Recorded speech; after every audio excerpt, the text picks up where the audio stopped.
How to troubleshoot a string trimmer that won't prime. The primer bulb on a string trimmer draws fuel from the tank to the carburetor to help start the engine.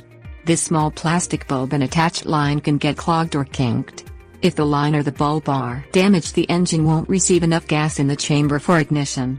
So you should only really need to use the primer bulb for cold starts. After it's warmed up, you shouldn't need extra gas in the carburetor. If you do, you likely have a fuel line issue or a carburetor that needs to be serviced.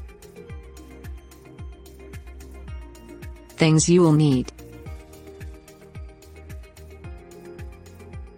screwdriver, needle-nosed pliers, new primer bulb, new fuel line, new fuel filter.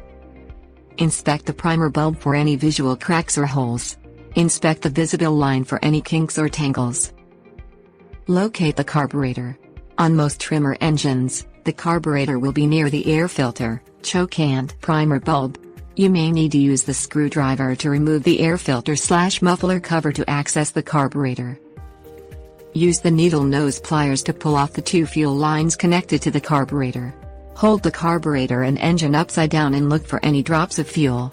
This will tell you if fuel is reaching the carburetor or if it's getting blocked somewhere along the way. Drain all of the gas from the tank into a fuel container.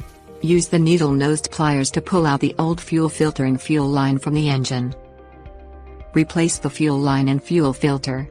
Reconnect both the primer bulb's line and the new fuel line to the carburetor. Push the primer bulb and see if it fills with gas. Try starting the engine. Unscrew the primer bulb from its seat. Pull out the primer bulb and the attached fuel line. Replace and reinstall new parts. Check for gas again. Check the seals around the gas tank and engine. Make sure the gas vent is open on the gas cap. If it still won't prime, take it to a professional to have your carburetor serviced. Tips: warnings. Storing your trimmer according to the manufacturer's guidelines will reduce most gas-related problems.